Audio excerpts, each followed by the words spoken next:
সবার একটা বোন থাকা জরুরি। ভাই যতই থাকুক, বোন কিন্তু অনেক কাজে লাগে, যেটা আমি আগে বুঝতাম না।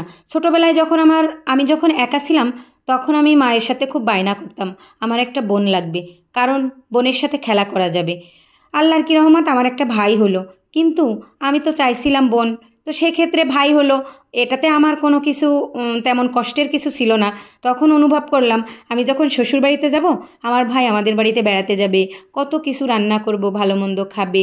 কিন্তু সত্যি একটা শূন্যতা আমার মধ্যে থেকেই গেল। চাইছিলাম বোন, হয়ে গেল ভাই। তো ভাইয়ের জায়গাটা তো ভাই পূরণ করেই দিল, বোনের জায়গাটা তো কেউ পূরণ করলোই না। দেখতে দেখতে আমি বড় হয়ে গেলাম, আমাকে বিয়ে দিয়ে দিল আমার মা বাবা। আমি যখন শ্বশুরবাড়িতে আসলাম, অনেকগুলো যা পেলাম। ভাবলাম এইবার মনে হয় আমার বোনের শূন্যতা পূরণ হবে। যারা নাকি বোনের মতো হয়, হায় আল্লাহ, যারা নাকি বোনের মতো হয় সেটা শুধু গল্পেই শোনা যায়, আসলে বাস্তবতা ঠিক তার উল্টো। যারা হয় কালনাগিনীর মতো, যেটা আমি দগ্ধে দগ্ধে তার প্রমাণ পেয়েছি।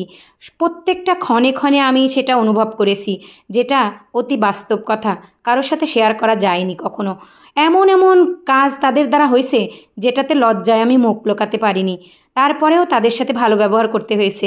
আর শাশুড়ি ননদ, তাদের কথা আবার নাই বা বললাম, তাদের তো তুলনাই হয় না। শাশুড়ি ননদ যেমন হয়, ঠিক তেমনই ছিল আমার শাশুড়ি ননদ।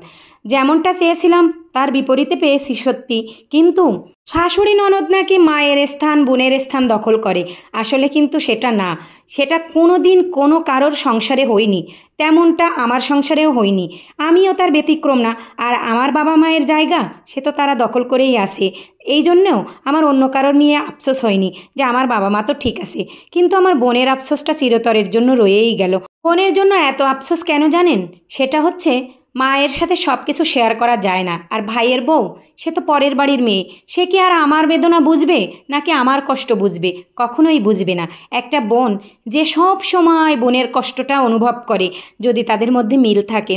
আমার ক্ষেত্রে এমনটা কখনোই হবে না, কারণ আল্লাহ তো আমার সেই তৌফিক দেয়ইনি, সেই সৌভাগ্যবান আমাকে বানায়নি যে আমি কারোর ছোট বোন কিংবা বড় বোন হব।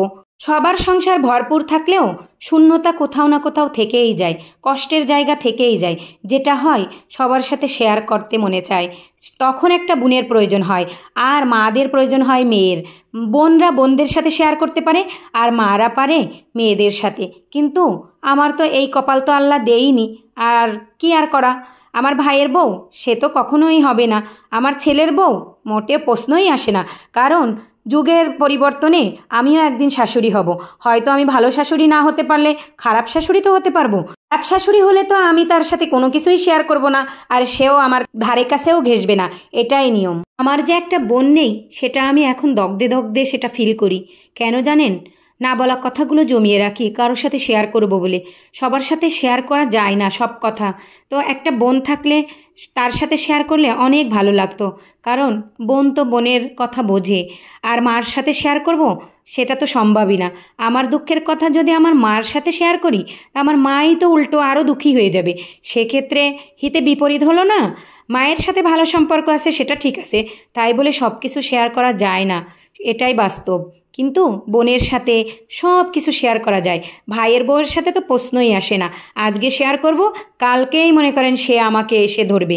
কিন্তু বোনের সাথে সব কথা বলা যায়, ভালো মন্দ, আপদ বিপদ, দুঃখ সুখ, সব কিছু সব শেয়ার করা যায় তাদের সাথে।